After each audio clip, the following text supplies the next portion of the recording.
Every person reads the Megillah in his own way. I once heard a very lovely Vertel from Moshe Wilson, so the Gemara says that Megillah is called Sefer and it's called Igeris. It's called a book and it's called a letter. So we explain the difference between a book and a letter is this. A book is for mass publication. The person publishes a book because he assumes that what he has to say is of interest to a broad audience. A letter is something very personal. If you would stumble across a personal letter that I received, and you'd read it, and it would tell you about what the children are doing, and what the cousins are doing, and so on and so forth, it would be no interest to you. It would be totally trivial. But when I read that same letter, it's very, very meaningful. You hear how the family is doing, and how everyone is healthy, Baruch Hashem, and happy. It's something which is very, very personally gratifying. This Megillah has lessons in it which are for the broad audience, for all of Klal Yisrael. But it's also something which is very personal. Every person reads the Megillah in his own way. Every person extracts from the Megillah lessons that are relevant to his circumstances. And therefore, it's both a Sefer and an Igeris. And I think every person that learns the Megillah learns it differently, sees it differently, hears it differently. And if you ask any person what is the most dramatic part of the Megillah, what is the most central part, what is the turning point of the story, everyone will give you a different answer. But for me personally, the turning point of the story really is Perek Daled. It's the fourth Perek of the Megillah. After that, the successful conclusion of the story is really almost inevitable, just the loose ends being tied. But the fourth Perek is the Perek where it seems that it could have gone either way. And that's the Perek where it says, Mordechai yadas kol asher na'asa. Mordechai knew everything that had happened. And Rashi says, what does that mean? What did Mordechai know that no one else knew? It says in the end of the Perek before, that the decrees went forth, Hoyer Shushan Nevoicha, the city of Shushan reacted as it reacted. Was what extra information did Mordechai have? The Rashi says in Megillah that Mordechai Baruch Kacho knew that in Shemayim, the Elyonim, up in Shemayim, they were maskim, they consented to the Gzeir of Haman. That means it wasn't just that here on earth there was a Gzeiras Klaya, there was the destruction that was decreed upon Klal Yisrael, but in Shemayim they also were maskim, they also consented because of the various Chatoim, because they were nene from the suit of Achashverosh, because they bowed down to the Tselem in the day of Nebuchadnezzar. In Shemayim there was a Gzeira, and Mordechai understood this. And Mordechai, of course, reacts appropriately. He tore his clothes, he wore sakva efer, he went out to the city, he cried a very bitter cry, that means a cry of tefillah. There's a Medrash Pliya in the Medrash Rabbah Megillas Esther. It says the following. It says that when Mordechai heard of the Gzeira, so he went out into the street, and Haman and his entourage saw Mordechai.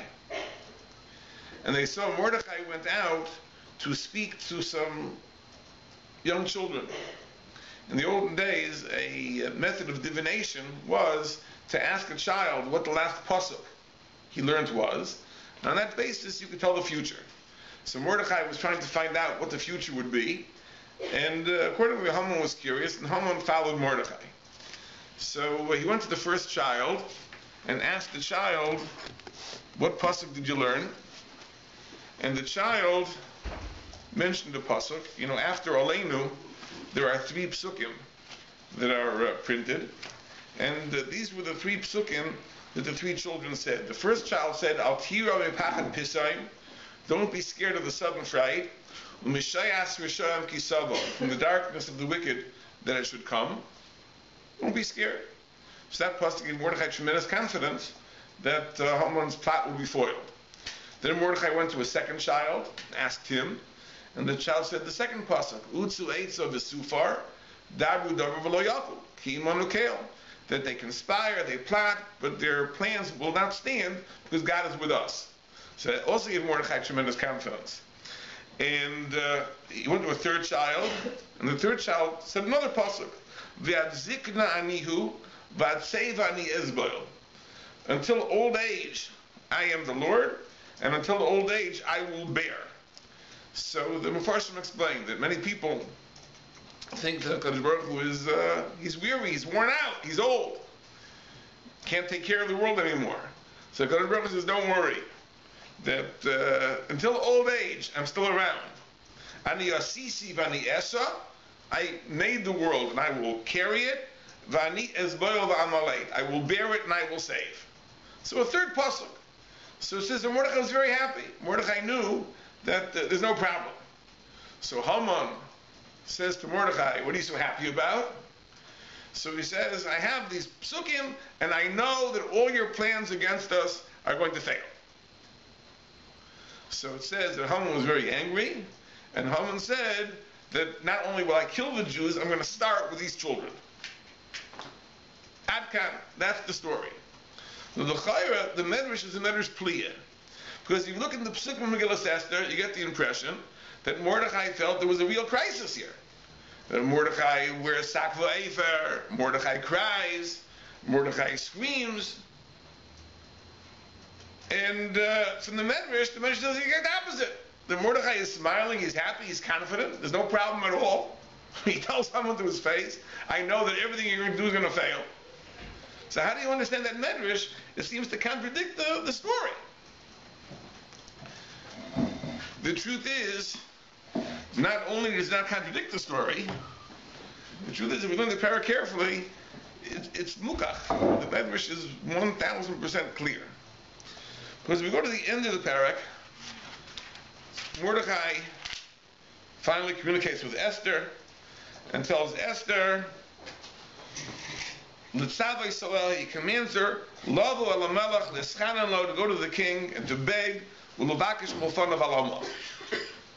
And Esther comes back with a surprising answer. Esther says, everyone knows that if a person goes to the king who wasn't called for, that person is in danger. Because that's the royal decree. Anyone who comes not having been invited, achas dasa lahamis, the person is put to death unless the king extends the shar v'tazov. So it's an amazing thing. The Klal Yisrael is in danger, and Esther is worried about her own safety. The Sfas Emes points out that Esther's argument is an argument lahalacha. But the halacha is that a person is not mechuyev to, and he's actually not allowed to endanger himself to save someone else. Because we know that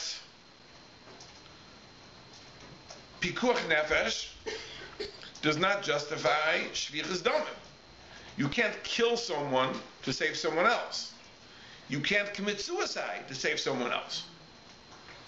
So l'chara, if going to Achashverosh is tantamount to suicide, she would not have been allowed to do that to save even Klal Yisrael. So her argument is that l'halach, I'm not allowed to go. It's not a question that she's scared or she's more concerned about herself than everyone else. She's arguing l'halacha, that the halacha is that a person is not allowed to endanger himself or herself, even to save many of them. But of course, there's a big chiluk, says the Sfas Emes. That's only if you are not already in danger yourself. So the question is, who should die? Should I die, or should those people die? So we say, my chazis, who says that their blood is better than yours? Maybe your blood is better than theirs. And that is even an individual versus a large number of people. But let's say the two alternatives are as follows. Either everyone will die, or only one of those people will die. Then certainly it makes more sense that one person should die than everyone should die. So therefore, if Esther is already in danger, so it makes no difference whether she goes to Achashverosh or not. Either she'll die at the hands of Achashverosh, or she'll die at the hands of Haman. But if she goes, at least there's the chance she can save everybody else. And therefore that's what Mordechai answered. Al tidami b'nafsheich lihimaleit beis hamelech mikol haYehudim. Don't think you're safe. To the contrary, you're in danger. So therefore, fakir, lahalacha, you're mechuyev to go and plead on behalf of Klal Yisrael, because you're in danger anyway. Don't think you're safe. You're in danger anyway. They know that you're Jewish. They'll find out. There are no secrets. Sooner or later they'll discover. So therefore, your argument Allah isn't correct. But the truth is that Mordechai doesn't just say that you're also in danger. Mordechai says more than that. Mordechai says that you should know you're the only one who's in danger, which is an amazing thing. He says, because if you are silent at this time, salvation will come to Klal Yisrael from another place. But you and your father's house will be destroyed. And who knows? And the Ibn Ezra teaches the pshat in the pasuk that who knows? Perhaps it was just for such a time you became queen, that you should be in the position to plead on behalf of Klal Yisrael. So Mordechai says to Esther like this: not that you are also in danger. He says to Esther, you should know you are the only one who's in danger. The Jews are going to be saved no matter what. But you are in danger. That's why you have to go and be the one who pleads for their salvation. Now the question is, how did Mordechai know that? How did Mordechai know that the Jews in fact were safe? That's what the Medrash tells us. The Medrash says that Mordechai knew. He asked the three children. He knew exactly that there was no danger to Klal Yisrael at all. There was no danger to Klal Yisrael at all. It was only a question of who the agent of salvation would be. Would it be Esther or would it be somebody else? So that's what Mordechai told her. If you're quiet, it'll be somebody else. It'll only make a difference to you. Because if you are the one who goes, you'll be saved. If you don't go and the salvation comes out some other way, then it'll be at the base of Ich Tovedu. Now that's how Mordechai knew it. He knew it because he asked the three children. But it's really deeper than that. Why is it so? Why was Klal Yisrael not in any danger? Well, the answer is very partial. Because the Gemara Megillah says the following. It says, Shalu Talmidim Asib Shimri Yochai. The Talmidim asked Rabbi Shimon Yochai, why were the Jews of that generation deserving of destruction? So he answered the question with a question. He said, Imratem, why don't you give a suggestion? So they said, because they had pleasure from the Sud of Achashverosh. So Rabbi Shimon Yochai said, only the Jews of Shushan should have been liable.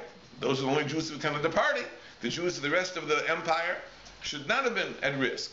So they said, okay, so you tell us pshat. So he answered, because they bowed down to the tzelem, they bowed down to the statue in the day of Nebuchadnezzar. So the Gemara says, V'chi masay panim b'dover. So did God show favoritism? L'chara, if it was such an aveira chamur, they bowed down to the tzelem, why did HaKadosh Baruch Hu have mercy on them? Now I would suggest that the Gemara's kasha is like this. It was Bishlama if it was the chet of being nena from the Suda. So we know the Jews of Shushan did tshuva. They gathered, they prayed. So maybe that was masakin the chet. But there was no time to organize the tshuva of the entire Klal Yisrael. So if all of Klal Yisrael was guilty of the chet, so why did the HaKadosh Baruch Hu Be'emes forgive it? But he showed favoritism, he pardoned them even though they were guilty. So the Gemara says, no. Heim lo asu al lafanim. They only did it for appearance's sake. So HaKadosh Baruch Hu only threatened them for appearance's sake. Meaning the Jews really did not commit avodah zarah. They only acted as if they were bowing down to the statue in order to please the king. So really it wasn't an appropriate thing, but it was only for appearance's sake. So what was the Gzerim and Hashemayim? That HaKadosh Baruch Hu should give them a scare for appearance's sake. But real danger, there's no danger. Now if it says, Mordechai Yodas Kol Asher Nasa, if Mordechai knew everything that was going on in heaven, so he knew this too. Right? He knew that the whole Gezerah was Lefanim. It was to give him a good scare. Now of course Mordechai couldn't tell anybody that, because that would undermine the whole purpose. The purpose is to give them a scare, to be murder them for tshuva. So Mordechai had to allow everyone to go through the motions of davening and praying and being worried. That was the whole objective, to give them a good scare. But real danger? There's no real danger. Because Mordechai understood that. But Mordechai understood something else. That Esther is in danger. That if Esther isn't the one to plead, then Atu Vesavich Tovei. And how did Mordechai know that? Because Mordechai understood Beruach Kadsho. Mordechai was a Navi. He understood Beruach Kadsho from circumstances. In other words, the mere fact that Esther found herself in that position of influence and power, must have been for a reason.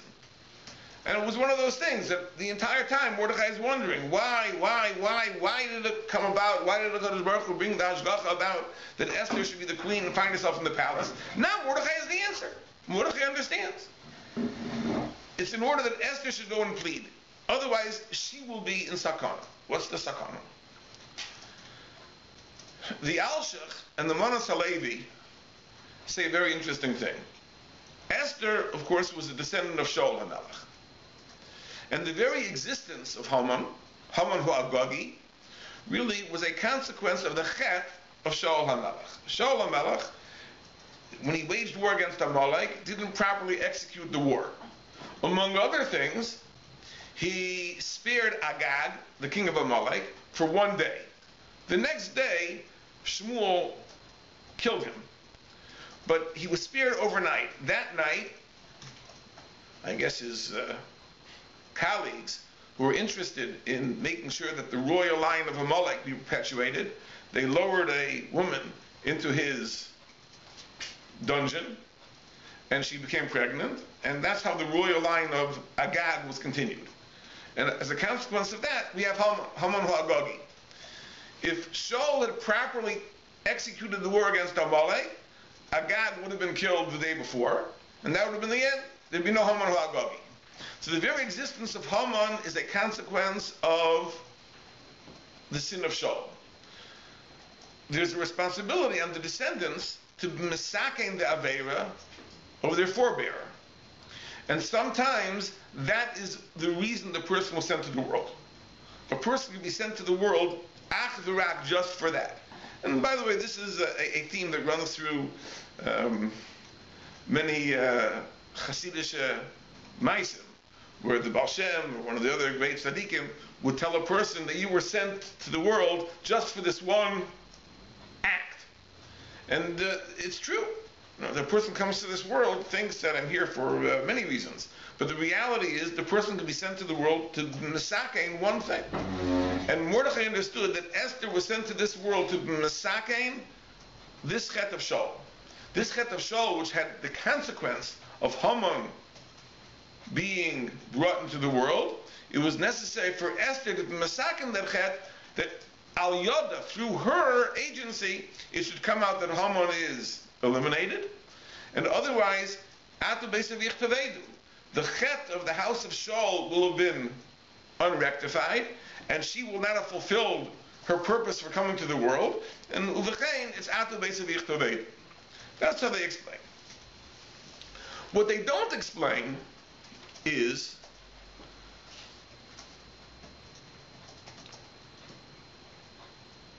so how exactly is Esther misaken the chet?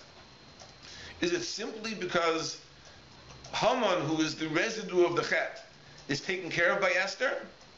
Or somehow, is there something which Esther does in the story that tackles the essence of the chet of Shaul itself? In other words, when you talk about rectifying a chet, are you dealing with the shirish of the chet? Are you dealing with the root of the chet?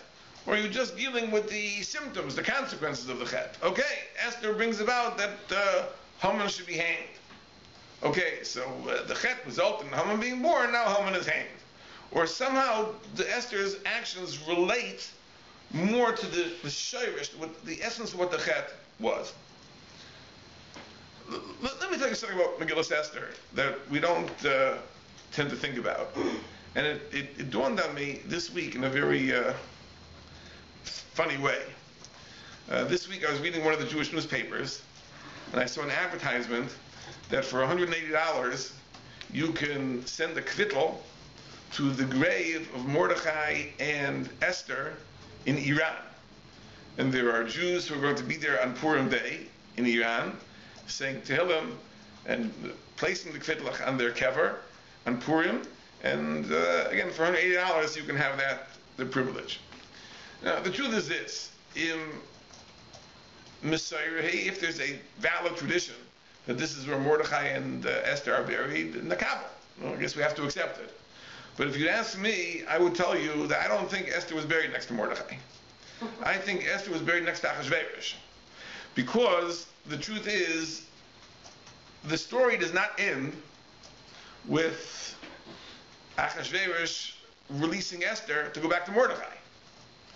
The story, which ends happily ever after for us, does not seem to end happily ever after for Esther. As Kefi Anira, she remains the queen, and she remains attached to Achashverosh. I've spoken out in the past the amazing Malbim in Nehemiah. It says that many years later that Nehemiah went to Artaxerxes, the king of Persia, and asked permission to go back to Yerushalayim to resume the rebuilding of the Beis Hamikdash. And it says that Artaxerxes gave him permission. And when they were speaking, it says, V'hashegel Yosheves Eslo. The queen was sitting next to Artaxerxes. So who is this queen? You'd think Mistama was his wife. So the Malbim says an amazing thing. The Malbim says, according to Chazal, that this Artaxerxes really is Daryavesh, who is the son of Achashverosh and Esther. Says the Malbim, you could learn that the queen that the pasuk is referring to is not his wife, but rather his mother, the queen mother. And that is why he was so willing to acquiesce to Nehemiah's requests, because his Jewish mother was sitting next to him, and maybe she even spoke first. And her son had to agree. When you think about it, it's very, very cute, but it's also very, very tragic to think that after the wonderful Purim story, Esther is still in the palace. She remains in the palace even after Achashverosh has died. Her son with Achashverosh, their child, is now the king of Persia. So this is really a very tragic story for Esther. And again, as I said, my conjecture would be that if Esther is buried anywhere, it's not next to Mordechai. Probably she's buried next to Achashverosh. So we have to ask ourselves the question, how did such a terrible thing come about? I mean, the story, which, again, is a wonderfully happy ending for everyone else, why is it so tragic for Esther? It seems that for her, this is a calamity. This is her entire life is really down the drain. Let's talk a little bit about the chet of Shaul and exactly what it is. Right? There was another aspect of the war which the pasuk says that the people spared the animals because they wanted to bring korbanos. And Shaul did not have the strength, the fortitude to resist the people. Shmuel criticizes him. He says, if you're small in your own eyes, but you're the king, you have to assert your authority. Which is certainly one aspect of the sin. Shaul was a great honor, a very modest person, but modesty has its place. Because you don't practice modesty at the expense of doing your job. So therefore, that's certainly a taina on Shaul.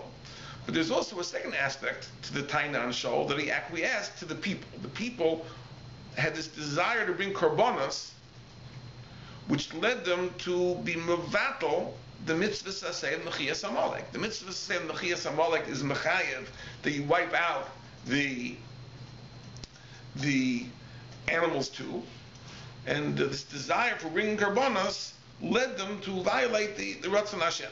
But what really is going on over here? We're reading these weeks the parshas of korbanos. The idea of a korban really is a form of avodas Hashem.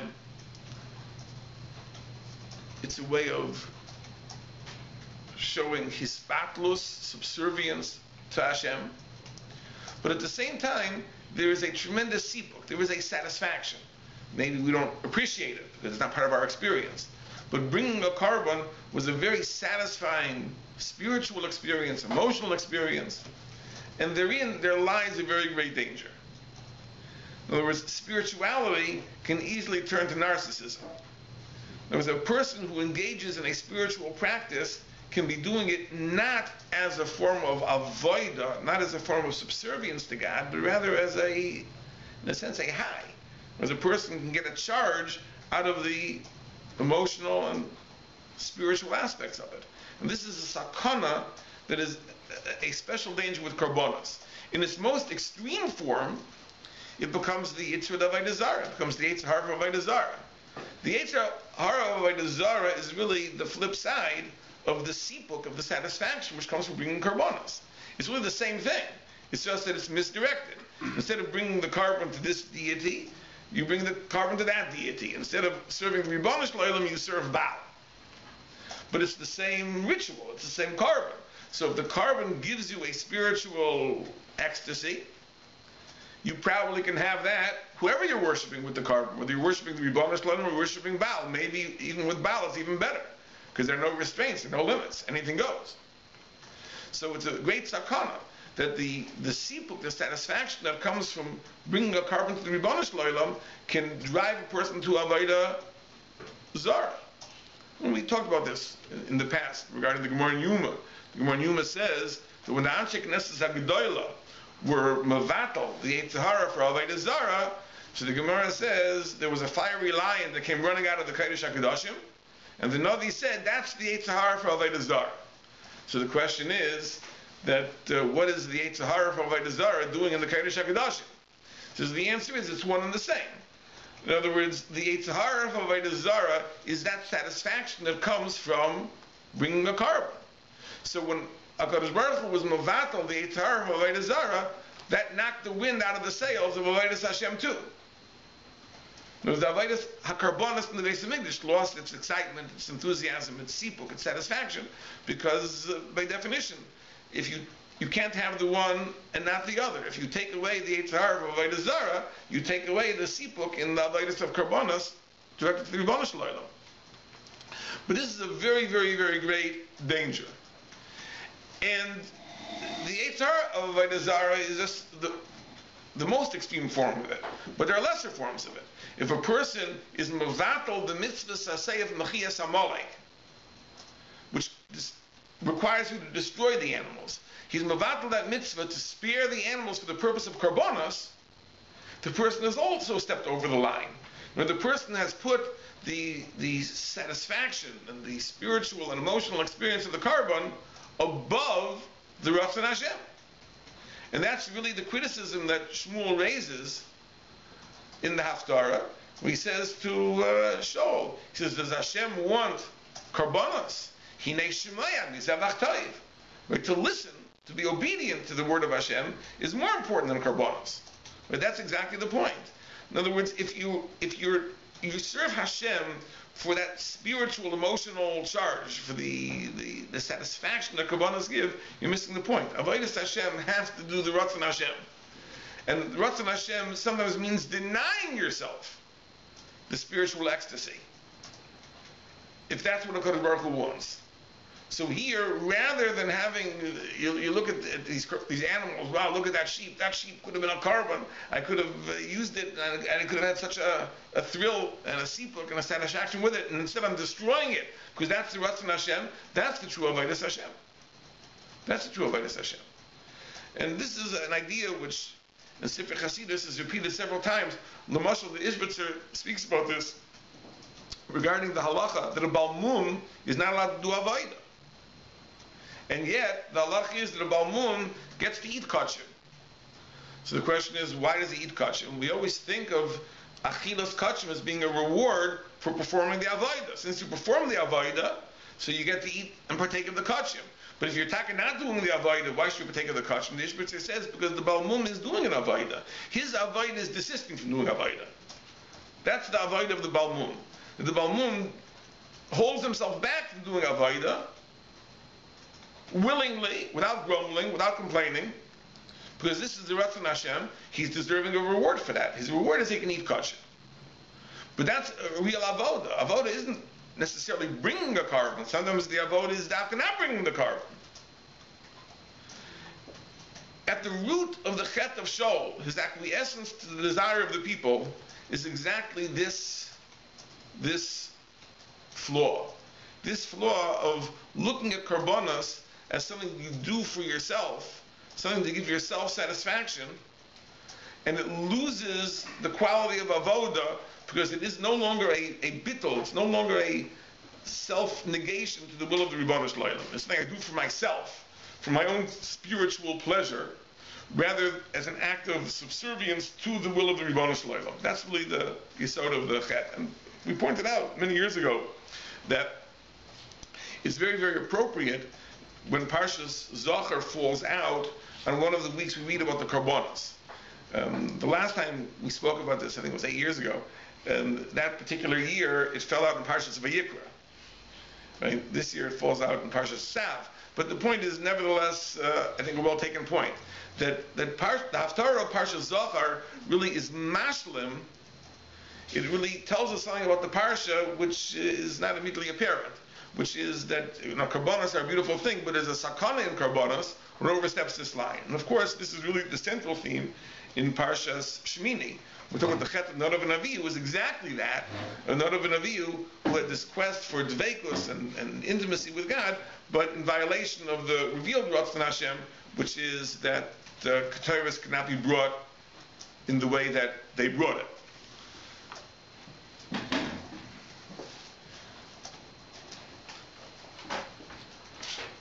In the Megillah,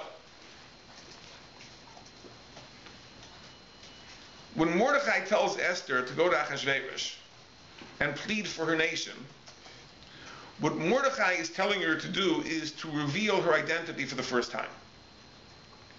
So that we have to ask ourselves the question. Mordechai was very insistent she not reveal herself. Why? We take it for granted. What was Mordechai thinking?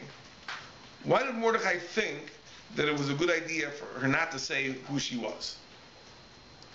So Rashi says a very surprising thing. Rashi says, because if Esther would have revealed that she was from the lineage of Shaul HaMelech, Achashverosh would have been more interested in her. Now for us it's hard to imagine, but maybe by analogy, if you think about the monarchy in England, when you're looking for shidduchim in the royal family, so if you have some person who's a descendant of some nobleman who had a estate 400 years ago, that's considered a plus. As we in North America are not so conscious of the yichus of nobility, but where nobility is important, you don't have to be a current monarch, even if you're a descendant of an ancestral family. That also is considered a plus on your resume. So if Esther would come and say she's the descendant of Shaul HaMelech, okay, Shaul HaMelech hasn't been king for many hundreds of years, and on top of that he was overthrown and so on and so forth, but Im calls that. Nevertheless, she's from royal stock. That would make her a more attractive shidduch. So Mordechai says the whole idea is to extricate yourself from this situation. So therefore, don't say where you're from. And therefore, maybe Adrabah, he'll lose interest in you. He'll think, who knows, you're some foundling that was discovered. No one knows where you're from, your background, your lineage, your family. That will make you less attractive to him. So don't say where you're from, and hopefully he won't be interested. Achashverosh married her nevertheless. But it's very interesting, if you look in the Megillah, there's an observation that you can't help noticing. When Esther ever goes to Achashverosh to make a request, so Achashverosh will say something like this. He'll say, so Malach Esther Amalka, what's the problem? Right? If you ask for half the kingdom, I'll give it to you. 3 times Achashverosh says that. But the 4th time, in Parak Tes, when Esther goes to Achashverosh to ask for an extra day for killing the Amalekim of Shushan, which is the only request the king responds to after the downfall of Haman. So it says, whatever you want, it'll be given to you. There's no limitation of Chatzia Malchus. It's a very, very interesting thing. There's no limitation of Chatzia Malchus. The limitation of Chatzia Malchus is only before Esther reveals herself, and before the downfall of Haman. After the downfall of Haman, there's no limitation. Achashverosh says, I'll give you anything you want. What changed? Now I'll tell you, in Sifrei Chasidus, this is a very, very interesting thing. Because we know there's a Kabbalah, Chazal say, that whenever it says Hamelach Stam in Megillah Esther, it refers to the Ribono Shel Olam. And we know a very interesting thing. We know, Chazal tell us, that before the Mechias Amalek, the name of HaKadosh Baruch Hu isn't Shalem. Ki Yod Al Keis Ka. Instead of the name being spelled out with its four Oisias, Yud K Vav K, it's spelled out only Yud K, only half. So therefore, all the tefillas of Esther, before the Mapala, before the downfall of Haman, are only to the same Yud K. So the response is only Chatzia Malchus, is only half. There's after the Mapala of Haman, there's the Mechias Amalek. So after that, there could be an answer from the shame of Dalad Oisias. So there's no longer a limitation of Chatzia Malchus. Then it's whatever you ask. Okay, that's Al Pisayid. But in Pshuto Shemikra, I think there's something else.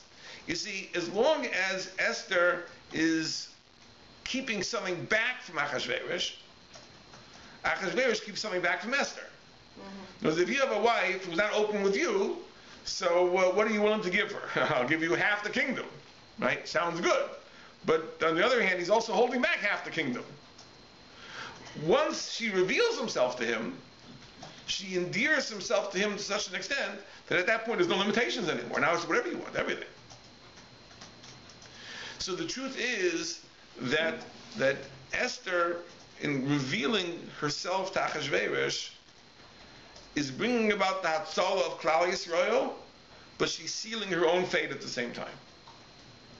In other words, she's making it a reality that she will never extricate herself from the palace of the king. The king will not lose interest in her. To the contrary, the king will be more interested in her. And essentially, she's giving up her own life. And therefore, when Esther says, Kasher avadati, that I will go to Achashverosh and I will reveal myself, and if I be lost, I be lost, now we understand there's a very deep poignance over here.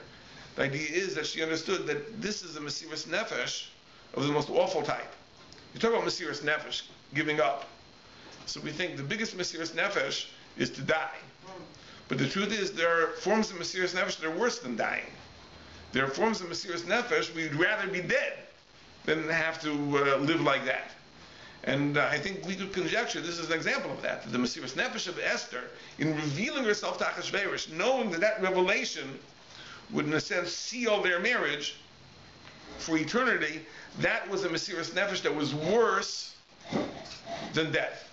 And you ask yourself the question, that such a tzedekah, such a wonderful person, she was Mesiras Nefesh for Klal Yisrael, she put her life on the line, why should she suffer such a fate? He says the answer is exactly that. Because every person has dreams of how wonderful it'll be to have a Yiddish home, and raise a Yiddish family, and have Shabbos, and have Yontif, and have learning, and have children in Einaklach who give nachas, and so on and so forth. And there's always the danger. The danger is that are we doing that because this is the Ratzon Hashem, or are we doing that because this gives us satisfaction? The tikkun of that is to be subjected to a Ratzon Hashem which demands of us doing something which has no satisfaction at all.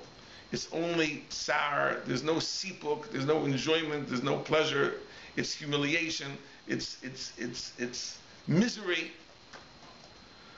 But that is the tikkun of the Chet of Shaul HaMelech. If the Chet of Shaul HaMelech was the placing of personal satisfaction and sipuk over his battles to the Ratzon Hashem, the tikkun had to be that form of Mesiras Nefesh, which is placing the Ratzon Hashem before any thought of one's own personal spiritual satisfaction. And therefore the Mesiras Nefesh of Esther is not just the fact that she handles Haman, who is the consequence of the sin of Shaul. It directly addresses the issue in the Chet of Shaul HaMelech, and that's the Tikkun, and she saves Shaul, and she was sent to the world just for that. And it's an amazingly frightful thing to think about that. But this is what emerges, as she was sent to this world to suffer that type of terrible self-sacrifice, to masaking that chet and teach that lesson l'doros. But that really is the resolution and the conclusion of the Megillah. So the Mesiras Nefesh of Esther, the fact that in her life is a very sad ending, really is the tikkun for the chet of Shaul HaMelech, and that was really the only danger. Because Klal Yisrael, as we said, was in no danger at all. As the Gemara says, they bowed down to the Tzelem Lefanim. HaKadosh Baruch Hu acted with them Lefanim, so therefore they had to go through the motions. They had to believe that they were threatened, and as a result, they were necessary to do tshuva. And Mordechai, of course, didn't reveal to them the fact that it wasn't so, because that would have defeated the whole purpose. So Klal Yisrael thought they were in danger, and they davened, did tshuva, and Baruch Hashem, it all ended well, but it would have ended well anyway, because somehow it would have happened. But the cost for Esther was this Mesiras Nefesh, which was to masaken the chet of Shaul HaMelech and bring about what she had to be accomplished to masaken and rectify her family. And that's a Mesiras Nefesh, which is very, very frightful. But the musar of it is a musar we also need to learn. And we need to learn that the avodas Hashem doesn't mean doing things that are enjoyable, doing things that give us a thrill, right? It's a hisbatlus to the Ratzon Hashem. I think that's a lesson we need to learn, especially going into a Purim. Because Purim is the holiday where pleasure seems to be the order of the day. And that's a big nisayon. I always joke that there are Yidden who go to shul 2 days a year, Rosh Hashanah and Yom Kippur. So I say that if I was going to tell a Jew to come to shul 2 days a year, I would pick Simchas Torah and Purim. If he would come those 2 days, he probably would come other days too. But Purim is a big nisayon. In other words, Purim, we have to remember that it's true, there's a simcha, but simcha is also a form of avoida. And chas v'shalom, the avoida should not bring about a bittul of the Ratzon Hashem. As if a person, because of the simcha of Purim, l'mashal, ends up being mavatal the mitzvah sayoyim. Let's say a person has such a grand time on Motzei Shabbos that he misses Kriyas Megillah on Sunday, to give an extreme example. That would be exactly missing the point. That would be the idea that he's putting his own pleasure and his own satisfaction right ahead of the Ratzon Hashem. The Ratzon Hashem is first and foremost, we do the mitzvah sayoyim, and otherwise the Purim isn't the Purim.